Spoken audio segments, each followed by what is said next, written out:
তওবা করবেন কিভাবে? তিন ভাবে। তিন জিনিস একসাথ হলে তওবা হয়।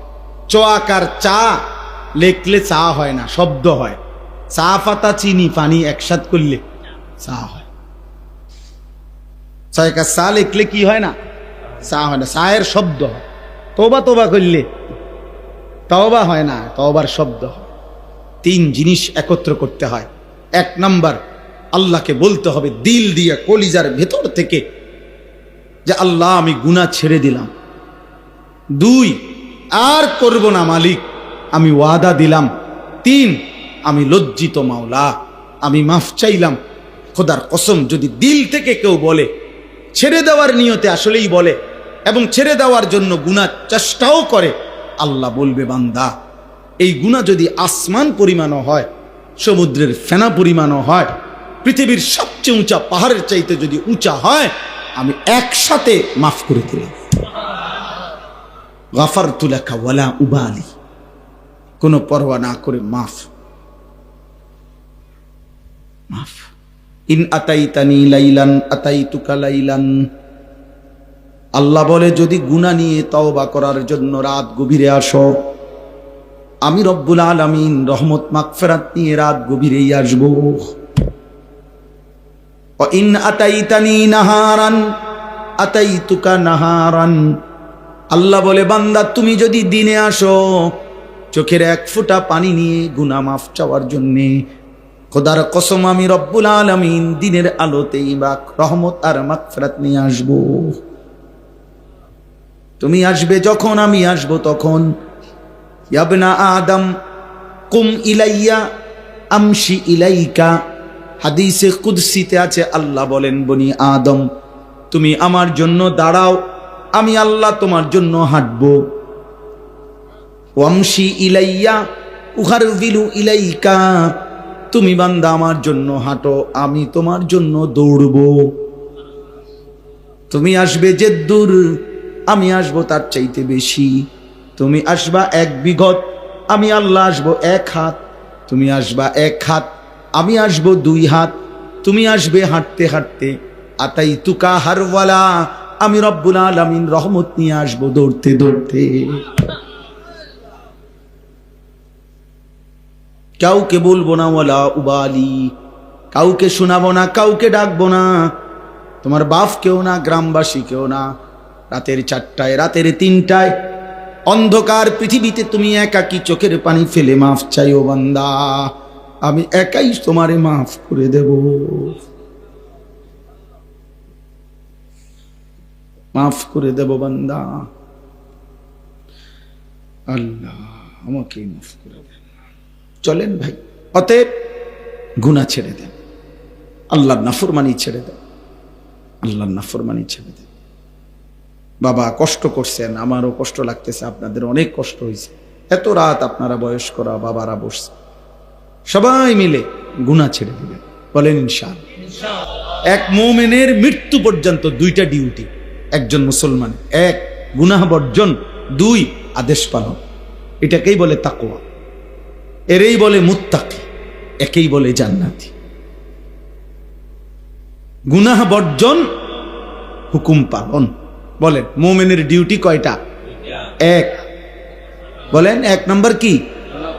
2 নম্বর আদেশ। আগে হলো গুনাহ বর্জন, এরপরে হলো আদেশ পালন।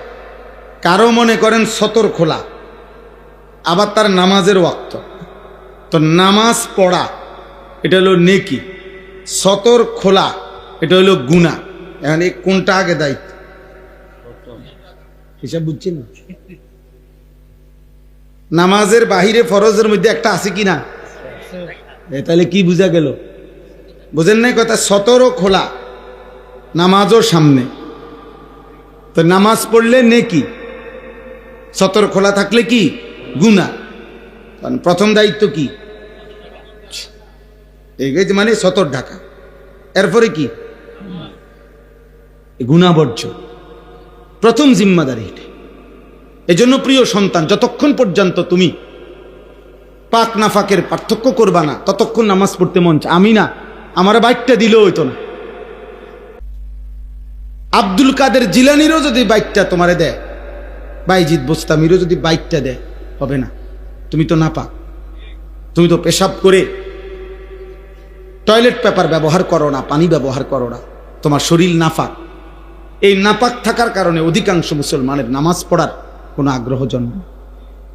আপনি আমার সাথে চ্যালেঞ্জ করে দেখেন, একটা ছেলে, একজন বাবা যারা বেনামাজি, আপনি দয়া করে 15 দিন নিয়মিত প্রত্যেকবার টয়লেট পেপার নিয়ম মাফিক ব্যবহার করেন, সুন্দর করে আলেম থেকে বুঝে নেন, ঢিলাকুলুক পানি ব্যবহার করেন, তাহলে শরীরও পাক থাকবে, কাপড়টাও পাক থাকবে ইনশাআল্লাহ। খোদার কসম, দিল থেকে ফেরেশতা আপনাকে নামাজের সেজদা দেওয়ার জন্য প্রতি সেকেন্ড উৎসাহিত করবে।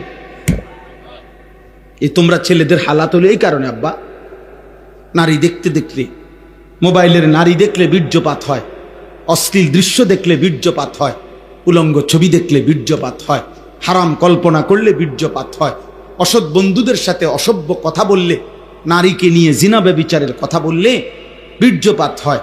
এতে করে শরীর তোমার নাফাক থাকে, দুর্গন্ধ থাকে। এমন নাফাক শরীরে ইবাদতের আগ্রহ জাগে, এমন অপবিত্র দেহে ইবাদতের আগ্রহ জাগে, আগ্রহ জাগে। আল্লাহ আমাদেরকে হেফাজত করে, আল্লাহ আমাদের সন্তানদেরকে হেফাজত করে। একটা একটা করে ছেলে ফিরতে থাকো ভাই, আগামী দিনে মনে রাখো বাপ, আমরা দিন রাত আমরাও কষ্ট করতেছি, চেষ্টা করতেছি। ইহুদি বেঈমানরা, শোনো ভাইয়া, এই যে ফিলিস্তিন এবং গাজ্জার মুসলমানদেরকে এভাবে নিশ্চিহ্ন করে ফেলছে, এর মানে কি? একটা ছেলে হইলো ভাইব, যদি বিষয়টা এমন হয় যে এরা ফিলিস্তিনের মুসলমান যদি সব মেরে ফেলে, তো এরপরে ইসরায়েলের আক্রমণ বন্ধ হয়ে যাবে। তো তাইলে আমরা নিরাপদ হইলাম কেমন? আমরা এত নিশ্চিন্ত হইলাম কেমনে যে আমরা এক ওয়াক্ত নামাজও পড়ি না? আমাদের কাছে দুনিয়াবি সামান, দুনিয়াবি জিনিস এগুলোও কম, আবার আমাদের রবের সাথেও সম্পর্ক কম, তাহলে আমরা তো তাদের চাইতেও দুর্বল। কথা বোঝেন নাই? আমাদের কাছে তো দুনিয়াবি তাদের সমপরিমাণ অস্ত্রও নাই, আবার আমাদের রবের সাথেও আমাদের সম্পর্ক কমে যাচ্ছে। তো আমরা বিজয় হবে কিভাবে? আমাদের বিজয় হবে কিভাবে? ইসরায়েলের প্রধানমন্ত্রী জাতিসংঘে এই বেঈমান যখন ভাষণ দিতে দাঁড়াইছে, এই যে গতকালকে না জানি তার আগের দিন, তো পৃথিবীর প্রায় 100 দেশের প্রেসিডেন্ট, প্রতিনিধি তারা উঠে গেছে, তার ভাষণ শুনে নাই, পুরাটা হল রুম খালি করে ফেলছে, 2, 4, 10, 20 জন মানুষ পড়ছে ঘৃণা করে। কিন্তু এই বেঈমান এর পরেও তার বক্তব্য 1 মিনিটের জন্য সে থামায় নাই, সে খালি জায়গাতে বক্তব্য দিচ্ছে। আপনি কি মনে করেন হেতরে গাদ্দার? আপনি বুঝেন না? আমি যদি এখন আইসা বসলাম, আর আমি আইয়া যদি দেখি যে আমার দেখেই আপনারা, আমি বইছি আর সবটি লোক উঠতে চলে গেলেন, আমার দিলে চাইবেনি বক্তব্য দিতে যে আমার কিরে এই লোকটি আমার এইভাবে বেইজ্জতি করলো, আমি বসছি মাত্র, লোকটি সব উঠতে চলে যাচ্ছে এখন আমারে দেখা, তখন আমি বলবো কিনা যে এমন ওয়াজের গোষ্ঠী গিলে যা বেড়া তো ওয়াজ বেড়া। কিন্তু ও কত বড় গাদ্দার, সে ঠিকই বক্তব্য দিছে, পুরা বক্তৃতা দিছে, এবং সে পরিষ্কার বলছে গোটা পৃথিবী না, পৃথিবীর সব শক্তি যদি একসাথেও বলে সে গাজার উপরে আক্রমণ থামাবে না। 1 সেকেন্ডের জন্য তার শব্দে কোনো অনুশোচনা নেই। কিছুদিন আগে সে বলছে যে এই পৃথিবীতে যার কাছেই একটি বড় মোবাইল আছে, এই নেতানিয়াহু বলছে, হ্যাঁ, সে বলছে যার হাতে একটা বড় মোবাইল আছে সারা পৃথিবীর, মনে রাখতে হবে তার হাতেই আমাদের ইসরায়েলের একটা টুকরা আছে। বুঝেন নাই হিসাব? বড় মোবাইলের পার্টস, কোনো না কোনো পার্টস, 2, 4, 10টা পার্টস ইসরায়েলের তৈরি। বুঝে নাই হিসাব ভাইয়া? ওরা আমগরে কেমনে আটকাই লাইছে। আমাদের চুল, আমাদের চেহারা, সন্তান আমার মুসলমান, বাপ মুসলমান, মা মুসলমান, চুল দিকে তাকাইলে বোঝা যায় সে বেঈমান। সারাদিনের চলাফেরা দেখলে বুঝাই যায় সে বেঈমান। নবী সাল্লাল্লাহু আলাইহি সাল্লাম তো স্পষ্ট বলছে, নবীজির লোকে আপনি রাগ করতে পারবেন? তো নবীজি তো বলছে, মান তারাকা সালাতাম মুতাআম্মিদান ফাকাদ কাফারা, যে ইচ্ছে করে নামাজ ছেড়ে দিল সে কাফের হয়ে গেল। তো এর ব্যাখ্যা তো আছে, কিন্তু ব্যাখ্যা তো পরে, শাব্দিক তর্জমা কি? ফাকাদ কাফারা। এই ছেলে বেটা, মুসলমানের বাচ্চা, শোন বেটা, মুমিনের সন্তান, রক্তে যদি এক ফোঁটা ঈমান থাকে আল্লাহকে সিজদা দিও। নবী বলছে, রাহমাতুল লিল আলামিন নবী বলছে, দয়ার মায়ার সাগর নবী বলছে, বেনামাজি তুই মনে রাখিস তোর হাসর হবে ফেরাউনের সাথে। বলে নাই? বলে নাই? কারুনের সাথে, হামানের সাথে, উবাই ইবনে খালাফ, মক্কার কুরাইশদের সবচেয়ে নিকৃষ্ট কাফের, তার সাথে। এখন আপনি কি বলেন? একটা ছেলে বলো, ভাই তুমি তোমারে বেনামাজির সেজদা নাই, তোমারে দাঁড় করাইছে ফেরাউন নমরুদের লগে, কারুন হামানের লগে, ওইখান থেকে ডাইকে আইনা আলগায় তোমারে জান্নাত দিয়ে লাইব। হ্যাঁ, আর তো তখন হেরা কি করবো? লগের হেরা কথা বুঝেন নাই? ওরা বলবো, মা এটা কোন বিচার? দাঁড়াইলাম এক লগে, আমি যদি হেরে নি জ্ঞান, আমরা কি? আমরা কি?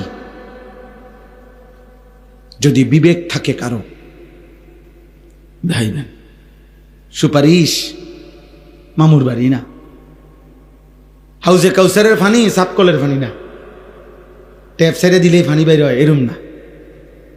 সুপারিশ নিতেও খোদার কসম কাগজপত্র দেখাইতে হবে, ফাইলপত্র দেখাইতে হবে, আমলনামা দেখাইতে হবে। হাউজে কাউসারের পানি নিতেও কাগজপত্র কি বোঝেন নাই কথা? আমলনামা দেখাইতে হবে, আমলনামা দেখাইতে। কি দেখাবেন ভাবে? নবী সাল্লাল্লাহু আলাইহি সাল্লাম যখন আমলনামা দেখবে আর বলবে, উম্মত এটা তোমার নাম আনিসুর রহমান, 30 বছর সুদ খাইলা, আমার উম্মত, 365 দিনে কোনোদিন ফজরের নামাজ পড়ো নাই, তুমি আমার উম্মত। 60 বছর বয়সে বিড়ি সিগারেট খাইলা, তুমি আমার উম্মত। 60 বছর বয়সে গালি ছাড়া কথা বলো না, তুমি আমার উম্মত। 50 বছর ধরে নাটক, সিনেমা, নর্তকীর ছবি দেখো, তুমি আমার উম্মত। এটা আমার উম্মতের আমলনামা। আমি সর্বশ্রেষ্ঠ নবী, তুমি আমার শ্রেষ্ঠ উম্মত, শ্রেষ্ঠ উম্মতের এই আমলনামা। নবী বলবেন, আমার কেমনে বেইজ্জতি করলা উম্মত, আমি কেমনে আমার মালিকের সামনে এটা দেখাবো, কেমনে যে রব্বুল আলামিন এটা আমার উম্মতের আমলনামা? বলে, বলো না ভাই, একটা ছেলে বলো ভাই, একজন বদলাও, একজন বদলাও, একজন বদলাও দোস্ত, একজন বদলাও, একজন ফিরে আস। আমি তো শুরুতেই বলছি, আমি নির্বাচনের প্রার্থী না, আমার কোনো মার্কা নাই, ভোটের আশায় আসি নাই, আখিরাতের আশায় আসছি, আখিরাতের আশায়। মজার কথা শুনবেন আপনি, আমি আছি সারা দিনে ভাত খাইনি, আমার ব্যস্ততা আমার এখনো খাওয়ার সুযোগ দেয়নি। অন্য কিছু খাইছি, গাড়ির বসে বন খাইছি, কলা খাইছি, এমনি সময় কুলাইতে পারছি না। এই রাস্তার ভয়ে, জ্যামের ভয়ে, আমার মাগরিব রাত বয়ান ছিল মাধবপুর, ওইখানে মানে ফেরেশানি যে ধরতে পারতাম না মাহফিল, চারিদিকে বারবার শুনতেছি আশুগঞ্জ, তারপরে বিশ্ব রোড, চারিদিকে জ্যাম, মাধবপুর। এই জন্য দুপুরবেলাই রওনা দিছি জোহরের পরে। খুব খিদা লাগছে, এটা বলতেছি না, মানে বুঝাইলাম, জিন্দিগির একটা নেশায় থাকি। ভাবি যে একজন সন্তানও বদলাবে ইনশাআল্লাহ। আমরা হতাশ না, আমরা হতাশ না, ইনশাআল্লাহ আমাদের মুসলমানের সন্তান ফিরতেছে, আল্লাহর দিকেই ফিরছে, আলহামদুলিল্লাহ। শত শত ছেলে ফিরছে। এজন্য দোস্ত, আল্লাহ তাআলা রাত গভীরে আমি শেষ করলাম। আল্লাহ তাআলা বললেন, কুল্লিল মুমিনিনা, হে নবী আমার, আপনি আমার সমস্ত ঈমানদার পুরুষদেরকে বলে দেন, জওয়ান হোক বুড়া হোক, আমি আল্লাহর আদেশ শুনায়ে দেন, ইয়াগুদ্দু মিন আবসারিহিম, তারা যেন সকলেই ভিন নারী, যে নারী দেখার অনুমতি নাই, ভিন নারী থেকে, হারাম দৃশ্য থেকে তারা যেন তাদের চোখ নামিয়ে রাখে। এজন্য স্পষ্ট শরীয়তের বিধান। 1 নাম্বার হলো, যে নারী দেখার অনুমতি নাই, প্রিয় বন্ধু, মোবাইলে কিংবা টেলিভিশনে কিংবা রাস্তায় কিংবা বাড়িতে উঠানে কোথাও তাকে দেখার অনুমতি নাই, আল্লাহ বলছে চোখ নামাও। 2 নাম্বার, কারো সতর দেখার, পুরুষের সতর যেটুকু, এটুকু পুরুষ হয়েও দেখার অনুমতি নাই, নারীর সতর দেখার অনুমতি নাই। আল্লাহ বলেন চোখ নামাও, চোখ নামাও, চোখ নামাও। জওয়ান ছেলে তুমিও চোখ নামাও, বুড়ো চাচা আপনিও চোখ নামাও, আমিও চোখ নামাই।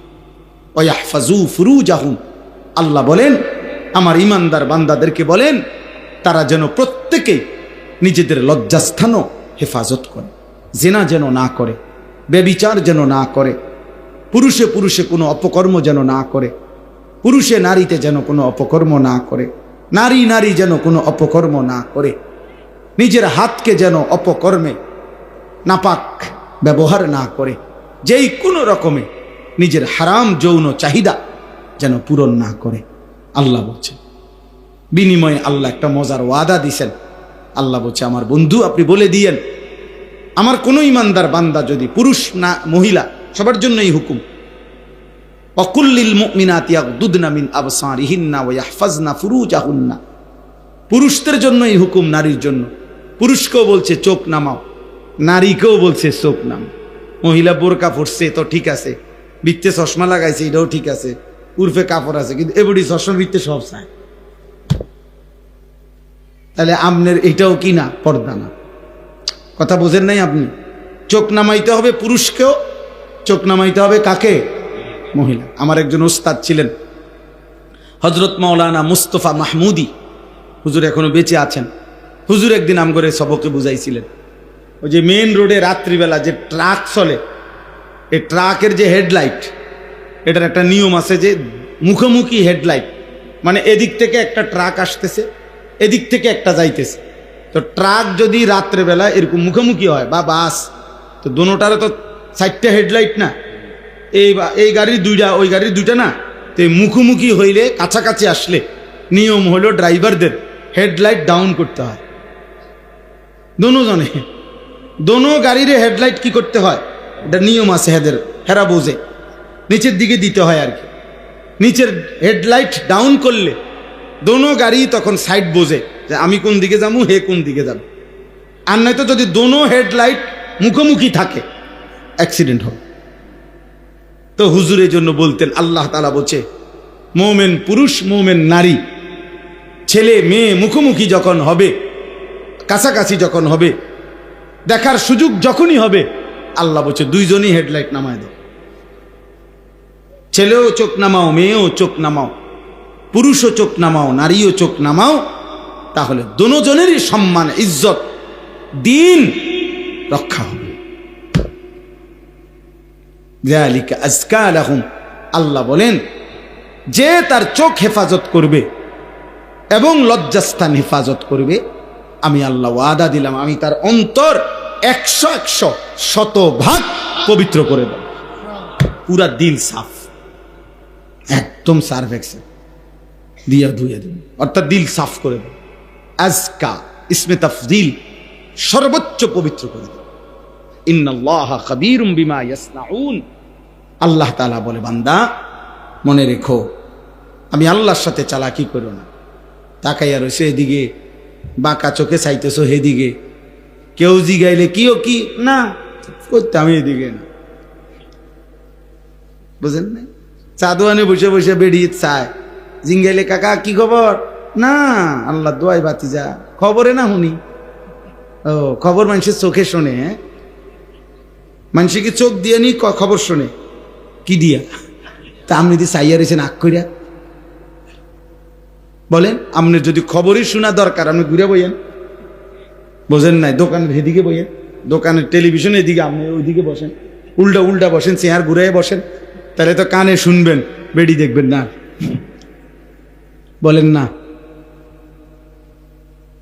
তাহলে আল্লাহ তাআলা বলছেন, বান্দা তোমার দিলের মধ্যে কি আছে, এবং কৌশল করে গোপনে, একাকী, আড়ালে, রাতে, লাইট বন্ধ করে, ইয়ারফোন লাগাইয়া, যেমনি তুমি যা করো না কেন, খোদার কসম আল্লাহ বলেন আমি পুরা খবর রাখি।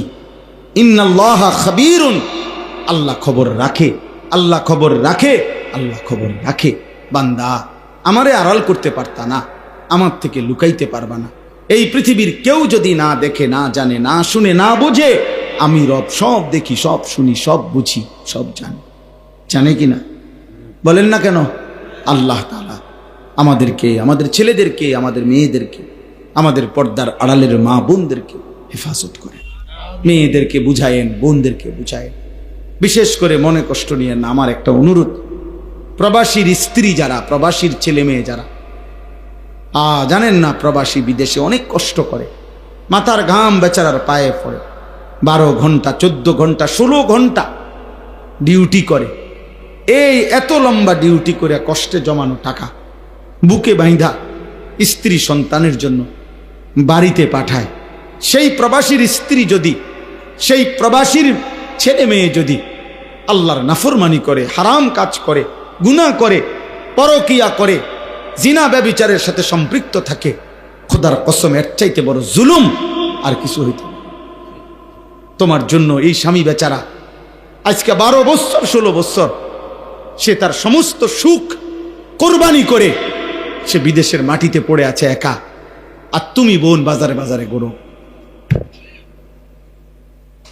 তুমি বাজারে বাজারে।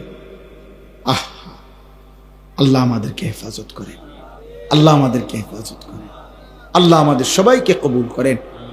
কোরআনুল কারীমের 18 নম্বর পারা, 24 নম্বর সূরা, সূরা নূর, এই সূরার একটি আয়াত, 30 নম্বর আয়াত আমি আপনাদের সামনে তেলাওয়াত করেছি। অল্প একটু সময়, সবার কাছে অনুরোধ, মনোযোগ দিয়ে, আন্তরিকতা নিয়ে এই আয়াতটির আলোকে সামান্য কিছু কথা আমি আপনাদের সামনে আরজ করতে চাই। দয়া করে সবাই অনেকক্ষণ কষ্ট করে বসছেন, লম্বা সময় ধরে আল্লাহর কথা শুনতেছেন, আর একটু সময় সবর করে মনোযোগের সাথে বসেন। আল্লাহ আমাদেরকে তৌফিক দিক। যতজন ছেলের কাছে এই হাতে মোবাইল ধরা আছে রেকর্ডের জন্য, ভিডিও রেকর্ড, এগুলা সব নামাইতে হবে। হাতে মোবাইল ধরে রেখে রেকর্ড করা যাবে না। এই জন্য ছেলেরা, ভাই আমি কিন্তু ধমক দেবো, এর উঠাই দেব। কাজেই হয়তো তুমি নিজে চলে যাও, যদি মনে করো আমার কথা মানতে পারবা না, কোনো অসুবিধা নাই, আমি চলে গেলে কোনো আপত্তি নেই। আর নাই তো মোবাইল বন্ধ করে শুনতে হবে, আর নাই তো চলে গেলে কোনো সমস্যা নেই। আমি এটা নির্বাচনী কোনো জনসভাও না, আর আমি কোনো প্রার্থীও না, আমার কোনো ভোটের দরকার নাই যে আমি ভোটে লেগে আসছি, আমার কোনো মার্কাও নাই। অতএব শ্রোতা কম না বেশি এতে আমার কোনো সমস্যা নেই। আমি ব্যক্তিগতভাবে এই মেজাজ আলহামদুলিল্লাহ দীর্ঘদিন ধরে চেষ্টা করি, কম বেশি আমার কোনো সমস্যা নেই। একজনের জন্য যে পরিমাণ গুরুত্ব, 1 লক্ষের জন্য ওই পরিমাণই গুরুত্ব। আল্লাহর কথা বলা আমাদের জিম্মাদারি, একজন শুনলেও জিম্মাদারি, 1 লক্ষ শুনলেও জিম্মাদারি। নবী সাল্লাল্লাহু আলাইহি ওয়াসাল্লাম একজনকেও কালেমার দাওয়াত দিয়েছেন, ইসলামের কথা বলছেন, আবার 1.25 লাখ সাহাবীদের সামনেও আরাফাতের ময়দানে নবীজি কথা বলছেন। কাজে কোনো সমস্যা নেই, দুইটারই উদাহরণ আছে নবীজির জীবন। একজনকেও বলছেন, 10 জনকেও বলছেন, রাতেও বলছেন, দিনেও বলছেন, হরদম বলতে থাকছে। সর্বদা নবী সাল্লাল্লাহু আলাইহি ওয়াসাল্লাম আল্লাহর কথা বলতে থাকছে।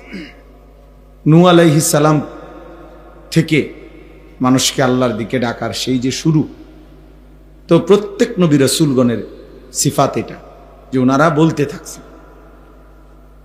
কোরআনুল কারীমের মধ্যে আছে হযরত নূহ আলাইহিস সালাম আল্লাহ তাআলার নিকট বলছেন, ক্বালা রব্বি ইন্নী দাআউতু কওমি লাইলাম ওয়া নাহারা, নূহ আলাইহিস সালাম বললেন, আয় আল্লাহ, আমি আমার জাতিকে আপনার দিকে ডেকেছি লাইলাম ওয়া নাহারা, রাতেও দিনেও, রাত দিন আমি আপনার দিকে ডাকছি। আ'লানতু লাহুম, ঘোষণা দিয়ে দিয়ে ডাকছি। আসরারতু লাহুম, গোপনে গোপনে ডাকছি। দাআউতুহুম জিহারা, প্রকাশ্যে সবার সামনে আমি ডাকছি। কোন সূরত আল্লাহ আমি বাকি রাখিনি, একাকী, প্রকাশ্যে, গোপনে, ঘোষণা দিয়া, সব হালাতে আমি আপনার বান্দাদেরকে ডেকেছি 950 বছর। ফালাবিসা ফীহিম আলফা সানাতিন ইল্লা 50 আমা। কোরআনুল কারীমে আল্লাহ নিজে বলছে যে নূহ আলাইহিস সালাম তার জাতির মাঝে ছিলেন 50 কম 1000 বছর, মানে 950 বছর। আল্লাহ তাআলা বলছে 950 বছর এমনি বলা এত সহজ বিষয়। এমনি 950 টাকা আর 950 বছর এক কথা না। 950 টাকা মানে তো 50 টাকা কম 1000, মামুলি টাকা, কিন্তু 950 বছর, সুবহানাল্লাহ, কি পরিমাণ ধৈর্য, কি পরিমাণ ধৈর্য দেখাইছে। এবং সবচেয়ে বড় কথা হইল কোনো বৈচিত্র্যতা নাই, অর্থাৎ ভিন্ন ভিন্ন এলাকায় না, একই এলাকায়, একই জনগোষ্ঠীর কাছে। আজকে চীন, কালকে জাপান, আজকে সিলেট, কালকে ব্রাহ্মণবাড়িয়া, পরশু রংপুর, তারপরে দিন চিটাগাং। এটার মধ্যে একটা মজা আছে যে এক এক অঞ্চলের এক এক মানুষের সাথে মেলা হইল, মিশা হইল, কথাবার্তা হইল, বিভিন্ন রুচি, বিভিন্ন মেজাজের মানুষ দেখা হইল। কেউ গ্রহণ করলো, কেউ প্রত্যাখ্যান করলো, কিন্তু এক এলাকায় নির্ধারিত কিছু মানুষের মধ্যেই তিনি 950 বছর লাগাতার বলে গেছেন। খামখেয়ালি কথা। এবং নূহ আলাইহিস সালামের এই দীর্ঘ হায়াত কিন্তু ওনার কওমের লোকদের কিন্তু স্বাভাবিক হায়াত ছিল।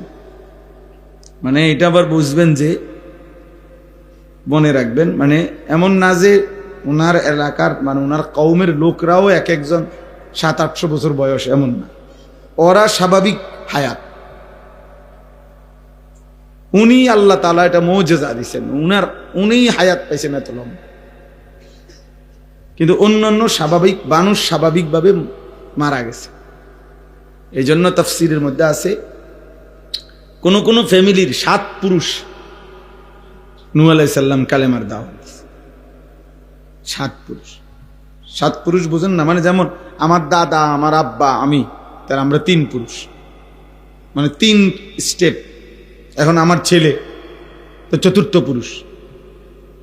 তো এরকম 7 পুরুষও এক ফ্যামিলির কবরে চলে গেছে, কেউ কালেমা গ্রহণ করে নাই।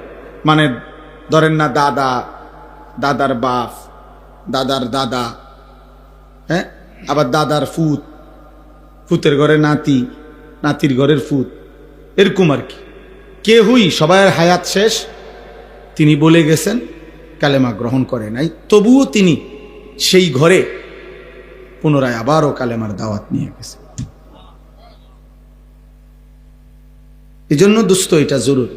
কোনো বাবা তার সন্তানকে আল্লাহর কথা বলা থেকে বিরতি দিতে পারে না, এই সুযোগ নেই যে হুজুর আমি তারে মনে 2টা বছর বুঝাইছি। বিশ্বাস করেন হুজুর, কিতা বিশ্বাস করতো, কইছেন তো 2 বছর, 2টা বছর হুজুর জান্ডা শেষ করে লেছে। 2টা বছর, বাপরে। আজকে মনে 1 সপ্তাহ লাগাইয়া হুজুর তারে বুঝে, মানে 1 সপ্তাহে যেমনি টান দিছে উনি, 1 সপ্তাহ কোনো এত লম্বা না, আমনে যেমনি কইছি, বুঝছেন না? কিন্তু 950 বছরের দিকে চিন্তা করলে 1 সপ্তাহ বিরাট কিছু, 2টা বছর অনেক কিছু। তাইলে এই জন্য কোন স্বামী তার স্ত্রীকে আল্লাহর দিকে ফিরাইবার চেষ্টা, বিরত হওয়ার সুযোগ নেই। কোনো বাবা, কোনো মা তার সন্তানদেরকে আল্লাহর দিকে ফিরাইবার চেষ্টা বন্ধ করার অনুমতি নেই, অনুমতি নেই। অনুমতি হবে সেদিন আল্লাহ যদি ডাইরেক্ট জিবরাইল পাঠাইয়া আপনাকে বলে, নাই তো 3 বছর না, মৃত্যু পর্যন্ত আপনাকে আপনার স্ত্রী সন্তানের ঈমান আমল আখিরাতের কথা বলতে হবে। হুজুর এখন আর বয়স হয়ে গেছে, যদি জিফুত্রে বেশি কিছু বলতে যাই, শেষ বয়সে না খাইয়া মরতে হইব, ফুতের বউ আর ভাত তরকারিও দিবে না, এই সমস্ত ধোকাবাজি কথা, বাটফারি কথা, খোদার কসম আখিরাতে মুক্তি মিলবে। কারণ কোনো মানুষ যদি 3 বেলাও পেট ভরে খানা খায়, তারপরও তার মৃত্যু হয় না? তাহলে আপনি বুঝি শেষ বয়সে না খাইয়া মরবে। তারা শেষ বয়সে যারা নিয়মিত খানা পায় তারা তো মরে না। না না, এমন লোক আমি শুনি নাই মরতে। আপনারা শুনছেন কিনা কে জানে, মরে তো তাইলে আর আপনি কি কইলেন? এটা অনেক মানুষ আছে, এটা আহা, আপন সন্তান চোখের সামনে জাহান্নামের দিকে ছুটতেছে, উনি মাতেও না, উনি আপেল খায়, মালটা খায়, আর উনি জানে এটা হারাম করে। ফুতের ইনকাম সুদ, 2 নম্বর না 6 নম্বর। আহ, উনি মাতেও না, উনি বন খায়, চা খায়, বিড়ি খায়, পান খায়, কোন রকম কয়, কোন রকম আল্লাহ আল্লাহ করে পার হইয়া যেতে লইছে। আহ, এক বুজুর্গ বলছিলেন যে হে আল্লাহর বান্দা, দুনিয়ার যন্ত্রণার পেরেশানির কারণে যদি মানুষ বলে যে যদি মরে যাইতাম ভালো ছিল, মানুষ বলে না এরকম যে এত পেরেশানির চাইতে, এত দুঃখের চাইতে মরে গেলে ভালো ছিল। মহিলারা বেশি বলে, মহিলারা একবারে 19 থেকে 19.5 হইলেই যা আমার মরণ আইয়ে না কা, আমি মরি না কা, আমার উপরে ঠাডা পড়ে না কা, আমার উপরে খোদার গজব পড়ে না কা, বেডির গজব মেডি নিজেই দেয়। মহিলাদের এই বদ অভ্যাস বেশি। হ্যাঁ, মানে মৃত্যু কামনা করে বেশি, বুঝেন নাই, মরণ কামনা করে বেশি। তাহলে ওই আল্লাহর ওলি বলছেন যে হে আল্লাহর বান্দা, দুনিয়ার পেরেশানির থেকে তো তুমি মনে মনে কামনা করিলা যে যদি মরে যাইতাম, পেরেশানি মুক্ত হইতাম। তিনি বলছেন হে আল্লাহর বান্দা, যদি কবরে গিয়ে কবরের আযাব শুরু হয়, তখন তুমি ওই আযাব থেকে বাঁচবার জন্য এবার কি চাইবে?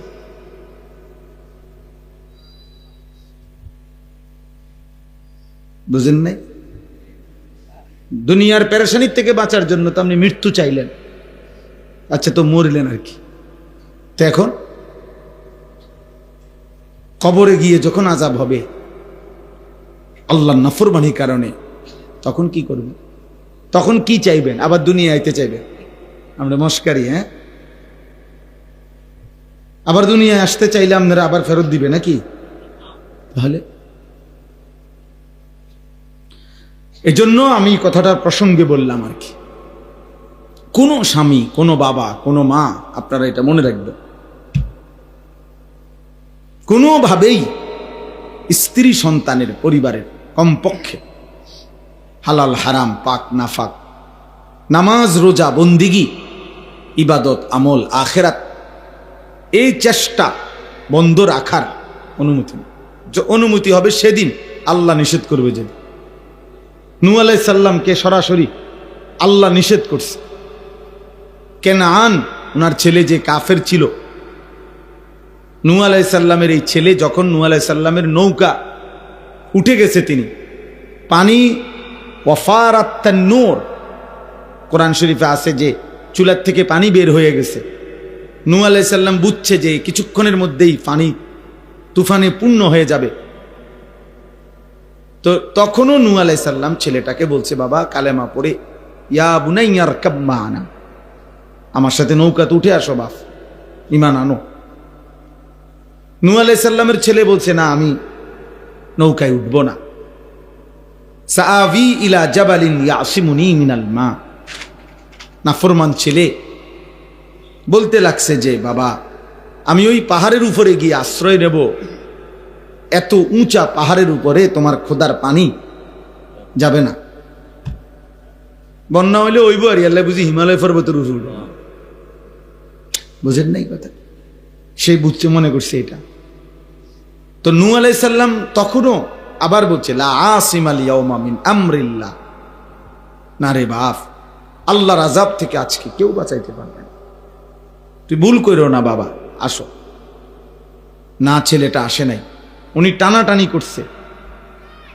তো আল্লাহ তাআলা বলেন ওয়া হালা বাইনাহুমাল মাউজু, কিছুক্ষণ পরে তুফান বাড়তে বাড়তে ওই পর্যন্ত এসে পানির একটা ঢেউ একটা ধাক্কা দিছে, এই ধাক্কার সাথে সাথে বাপ আর ফুত পৃথক হয়ে গেছে।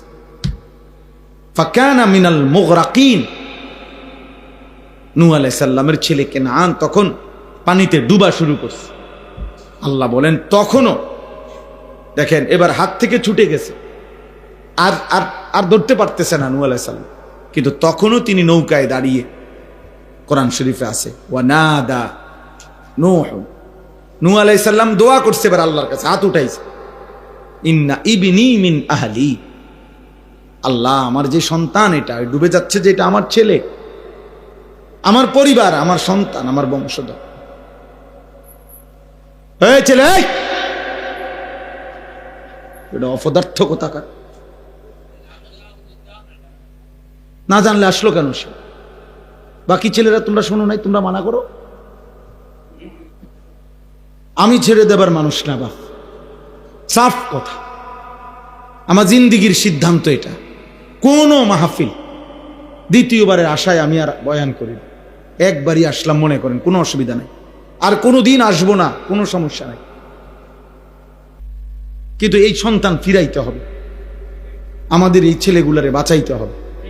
আপনারা জানেন না বা দেখতে শুনতে এরা নাম ঠিকানা আর পরিচয় যদিও মুসলমান, অগণিত ছেলের, লাখ লাখ ছেলের একাকী গুনাহ, মোবাইলের গুনাহ, চরিত্রহীনতা, জিনা, ব্যভিচার, অস্থিরতা, উলঙ্গ ছবি দেখা, নর্তকী দেখা, হারাম দৃশ্য দেখা, এটা কোথায় গিয়ে নামছে আপনারা জানেন? বয়স্ক বাচ্চা ছাড়া আপনারা জানেন না, আপনারা কোনো আন্দাজই করতে পারেন নাই এখনো যে আপনাদের এক এক সন্তান, নাতি নাতনি যারা নিজের ইচ্ছে মতো বড় মোবাইল ব্যবহার করে, যারে বাধা দেওয়ার ফিরাবার কেউ নাই, যার সারা রাত নিয়ন্ত্রণ করার মতো কেউ নাই, খোদার কসম আপনারা জানেন না ওরা কি করে। এই বলল আমার সাথে ব্যক্তিগতভাবে শত শত যুবকের, কিশোরের আমার সাথে সম্পর্ক আছে, আমি ব্যক্তিগতভাবে এই মেহনত করি, আলাদা আমার প্ল্যাটফর্ম আছে, আমার কাজ আছে আলাদা, শুধু যারা কিশোর নওজোয়ান নিয়ে কাজ করি আমি জানি ক্লাস 9-এর ছেলের গুনাহ শুনলে, ক্লাস 9-এর ছেলের জিনা ব্যভিচারের কথা শুনলে পাগল হয়ে যাবে না, পাগল হয়ে যাবে, পাগল। আপনি শিক্ষে রেখান ও কি বলে,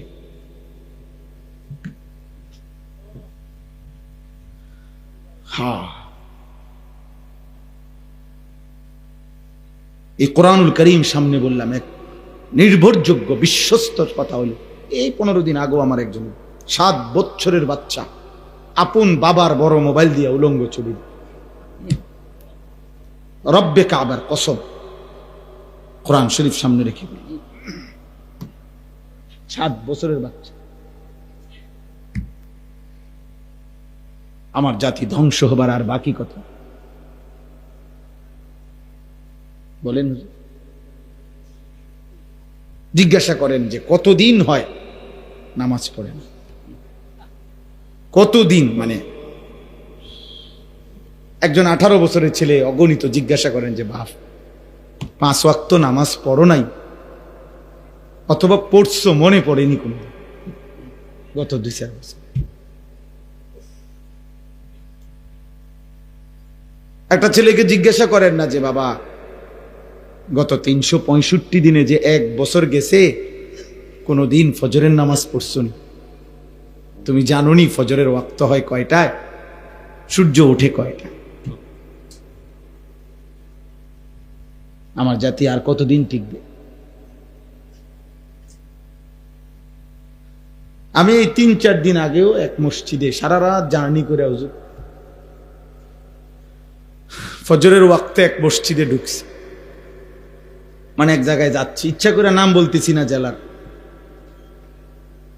এই মনে 1 সপ্তাহ হবে না, ফজরের ওয়াক্তে দেখছি ইমাম সাহেব, বিশাল মসজিদ, খুব সুন্দর মসজিদ, অত্যাধুনিক সুন্দর, ঝকঝকে টাইলস, বাথরুম, অজুখানা।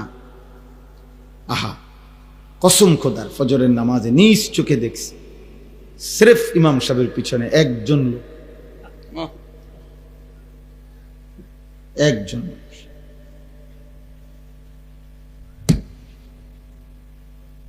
হ্যাঁ, এখনো যে আমরা ভাত মাছ খাই, এটাই তো আশ্চর্য। এখনো যে বাতাস বয়, এখনো যে রোদ ওঠে, সূর্য ওঠে, চাঁদ ওঠে, এটাই তো আশ্চর্য, এটাই আসছে। আল্লাহ হেফাজত করেন। এই জন্য আপনারা, আমি তো এই কথাটাই বুঝাইতেছিলাম যে নূহ আলাইহিস সালাম শেষ যখন হাত উঠাইছেন যে আল্লাহ আমার ছেলে এটা ডুবে যাইতেছে, অথচ সে কাফের, কিন্তু এই সময়ও উনি হাত উঠাইছেন, ইন্না ইবনি মিন আহলি ওয়া ইন্না ওয়াদাকাল হক ওয়া আনতা আহকামুল হাকিমিন। এ তখন কোরআন শরীফে আছে সূরা হুদের মধ্যে 12 নম্বর পারা। আল্লাহ তাআলা ডাক দিয়া বলছে, ইয়া নূহ, হে নূহ, থামো থামো, ইন্নাহু লাইসা মিন আহলিক, এত বড় বেঈমান তোমার সন্তান হইতে পারে না। আল্লাহ বলছে এত বড় বেঈমান কোন মুমিনের সন্তান নয়। ইন্নাহু আমালুন গায়রু সালিহ, এটা বেআমল সন্তান, এটা বেআমল সন্তান, তার জন্য তুমি হাত উঠাবা না, দোয়া করবা না। ফালা তাসআলনি, কোরআন শরীফের আয়াত, ফালা তাসআলনি, অতএব তুমি এর জন্য আমার কাছে কিছু চাইও না, আমি মাফ করব না, আমি আল্লাহ মাফ করব না। গফফার, গফুর, রহমান, মালিক, আল্লাহ বলতেছে আমি মাফ করতাম না, আমি মাফ করব না, হাত নামো। এই কোরআন শরীফে আছে। তখন নূহ আলাইহিস সালাম হাত নামাই ফেলছে, বুঝছে আর হবে না, মালিক আর মাফ করবে না বলে দিছে। ফালা তাসআলনি, আল্লাহ বলছে এমন নাফরমান সন্তানের জন্য আল্লাহর কাছে কিছু চেয়েও না। এই জন্য আপনাদেরকেও বলিনি, বেনামাজি, বেহায়া এমন সন্তানের জন্য আল্লাহর কাছে কি চাইবে? আমার কাছে আল্লাহর রহমতে 12 লাখ টাকা ব্যবস্থা করছি, তারা সময় দিছে কম, 12 দিনের বিদ্যে কইছে টেহাডি মিলাইতে। কি কষ্ট যে করছি হুজুর, 6 লাখ জমি বেচছি, 3 লাখ কিস্তি লইছি, 3 লাখ সুদে লইছি, লই আল্লাহর রহমতে আপনার দোয়ায় ফোলাগারে বিদেশ পাঠাইবার নিয়ত করছি। খাস দোয়া করে, আমি খাস দোয়া করতাম, হারাম কর তোর সুদের উপরে আমি দোয়া করতাম। হ্যাঁ নাফরমান, তোর কিস্তির উপরে আমি দোয়া করতাম। হ্যাঁ আমি খাস দোয়া করতাম, আমি ব্যাক কল। আপনার হারামের উপরে দোয়া করলে, আপনি জিজ্ঞাসা করেন আলেমকে, কোন হারামের উপরে কেউ যদি আল্লাহর কাছে কিছু চায়, দোয়া করে, তার ঈমান থাকে না।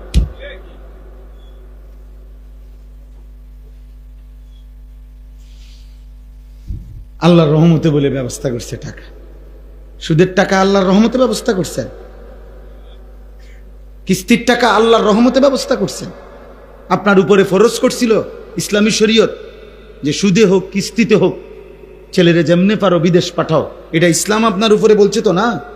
নবীজি বলছে তো এটা, আব্দুল কাদের জিলানী বলছে তো এটা, বাইজিদ বুস্তামি এটা বলছে তো, বাংলাদেশের সংবিধান আপনার এটা বলছে, আপনাকে এলাকার চেয়ারম্যান আপনার এটা বলছে, আপনাকে এলাকার মেম্বার এটা বলছে। ইবলিস ছাড়া, শয়তান ছাড়া আর কেউ বলে নাই বেটা। হারাম খোর কোথাকার শয়তান তোমারে বলছে, দুইটাই লুবি, বাপটাও লুবি, সন্তানটাও লুবি। বিদেশ যাইতে নিষেধ করি না, বিদেশ যাওয়া হারাম না, কথা বোঝেন নাই, বিদেশ যাওয়া হারাম, প্রবাসী হারাম না, না না, সুদের টাকা হারাম, কিস্তির টাকা হারাম, আপনারে এটা বলছি।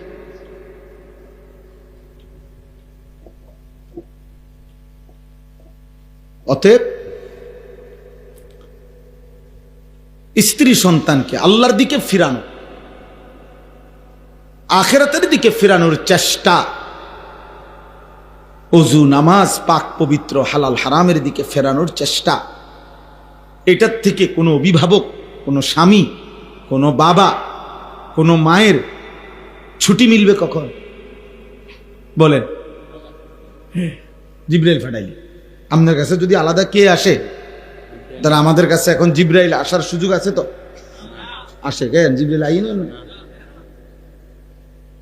তাইলে তাইলে বোঝা গেল আমাদের জন্য অনুমতি নেই, বরং আমরা মৃত্যু পর্যন্ত বলে যাইতে হবে। আমি তো এই জন্য প্রায় বলি আমার বাবা আপনাদেরকে, আপনি কমপক্ষে আপনার যে স্ত্রী নামাজ পড়ে না, পর্দা করে না, যে মেয়েটা নামাজ পড়ে না, পর্দা করে না, আপনার যেই ছেলেটা নামাজ পড়ে না, হালাল হারাম বাইচা চলে না, এই নাচ গান নর্তকী ছবি উলঙ্গ দৃশ্য মোবাইল নিয়ে পড়ে থাকে, যদি কোনো কথায় আমনে তারে ফিরাইতে না পারেন, উনি বলার পর নামা, তাহলে কমপক্ষে এতটুকু তারে বইলেন যে বাপ, মৃত্যু পর্যন্ত মনে রাখিস আমি তোর উপরে অসন্তুষ্টি নিয়ে কবরে গেলাম, এটা তারে বইলা যায়। স্ত্রীকে বইলেন আমি স্বামী হয়ে তোমারে পারলাম না, তো মনে রাখিস বিবি, তোর মতো নাফরমান বিবি, তোর উপরে আমি অসন্তুষ্টি রাইখা হয় তুই কবরে যাবি, না আমি কবরে গেলাম। আর আল্লাহর নবী বলছেন কোন স্ত্রীর মৃত্যু যদি হয় তার স্বামীর অসন্তুষ্টি নিয়ে, হ্যাঁ তো জাহান্নাম। তাহলে কি আপনি না পাইলে দূর কই, আপনি কই কিচ্ছু দিয়ে মাতেন, আপনি দিয়ে আপেল খান, ওটার ফুতে টেহা দিয়া, ওটার ফুতে একটা সেজদা দেয় না, এক ওয়াক্ত নামাজ পড়ে না, ওটা টেহা দিয়া আপেল খায়, বালটা খায়। আল্লাহর রহমতে আসি বালা আমনে গো দোয়ায়, 10 জনের দোয়ায় গপ মারে, চা দোয়ানে কি সুন্দর কথা কয়, বিড়ি খাইতে খাইতে আসি আল্লাহর রহমতে, আল্লাহ ভালোই রাখছে। এই যে আল্লাহ ভালোই তো রাখছে, বিড়ি খাইতেছেন তো বুঝাই যায় আল্লাহ যে ভালো রাখছে, ভালোর দশা যে বিড়ি, আল্লাহ যে ভালো রাখছে আপনার, তো বুঝাই তো যে আপনি চা দোয়ানে বসে বসে টেলিভিশনে নাচ গান দেখতেছেন, নর্তকীর ছবি দেখতেছেন, নাটক সিনেমা দেখছেন, এই তো ভালো রাখছে নাকি? এটাই ভালো থাকা মুমিনের। কোন মুসলমান গুনার উপরে থাকা এটা ভালো থাকা। আপনার ছেলের বউ পর্দা করে না, হালাল হারাম মানে না, আপনি ভালো আছেন না? আপনার একটা ছেলে ফজরের নামাজ পড়ে না, আপনি ভালো আছেন না?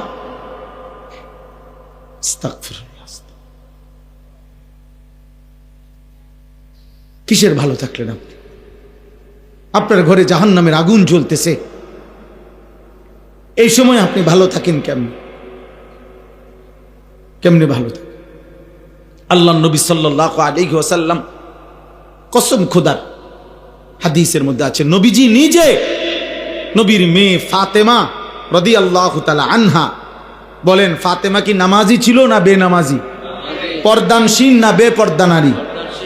সাইয়্যিদাতু নিসাই আহলিল জান্নাহ। নবী নিজে বলছে ফাতেমা আমার জান্নাতের নারীদের সর্দার।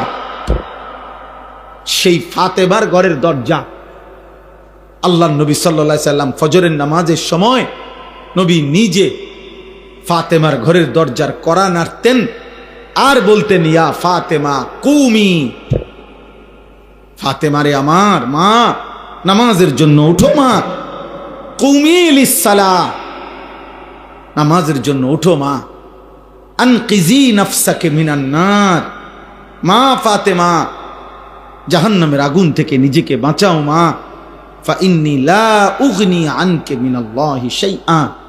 নবী বলতেন, ফাতেমা মুহাম্মদের মেয়ে বললে হাসরের ময়দানে আমি তোমার কোনো উপকার করতে পারব?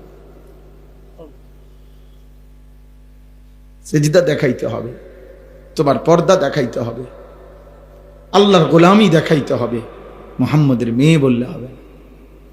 এরপরে নবীজির চাচা আব্বাস রাদিয়াল্লাহু তাআলা আনহু ওনার ঘরে যেতেন, চাচাকেও বলতেন, ইয়া আম কুম লিসসালাহ, চাচা ফজরের নামাজের ওয়াক্ত হয়েছে, চাচা উঠেন, নামাজের জন্য উঠেন। ওনারা তো এমনি উঠতেন, তবুও ডাকতেন, আনকিজ নাফসাকা মিনান নার, চাচা জাহান্নামের আগুন থেকে নিজেকে বাঁচান।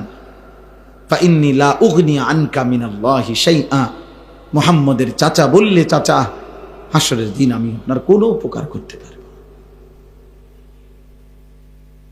আমনে কি আমগরে বুদ্ধি দিছে, চাচারে কেউ কইয়া দিছে যে আমনে চাচা মৃত্যু পর্যন্ত বিড়ি খাইবেন, নবী হাসরের ময়দান আপনি দেখবেন, লোক লোক সুপারিশ করে জান্নাত দিয়ে দিবে। আসো আসো, আরে মাশাআল্লাহ, তুমি নি ওই যে সবসময় সাদো আনে বিড়ি খাইতাম উম্মত, এদিকে আসো। আরে তোমার না টোয়াইতে আসি, আইও, বেহেস্ত তো তোমার লেগে না রাখছে। এই হলো উনি বুঝছে কি সুপারিশ, বুঝছেন না হিসাবটা? উনি ভাবছে নবী সুপারিশ করবে মানে আমরা মৃত্যু পর্যন্ত আল্লাহর নাফরমানির উপরে থাকবো, আর নবী উঠলেই সুপারিশ করে কি দিয়ে দিবে? বেহেস্ত দিয়ে দিবে। আপনি 60 বছর পর্যন্ত কথায় কথায় গালি দেবেন, এই অবস্থায় মারা যাবেন। আমনের কিস্তি আমনের ফুতে চালায়, আমনে কবরে, আমনের সুদের টাকা আমনের ফুতে চালায়, আমনের ব্যাংকের লোন আমনের ফুতে শোধ করে, আমনে কবরে, আমনে হাসরের ময়দানে উঠলেই আমনের নবী সুপারিশ করে বেহেশতে নিয়ে যাবে। এই তো সুপারিশের অর্থ না কি? এটাই তো মনে হয় না? যদি কেউ ভেবে থাকেন এমন, তো ধোঁকা খাইছেন, ধোঁকা।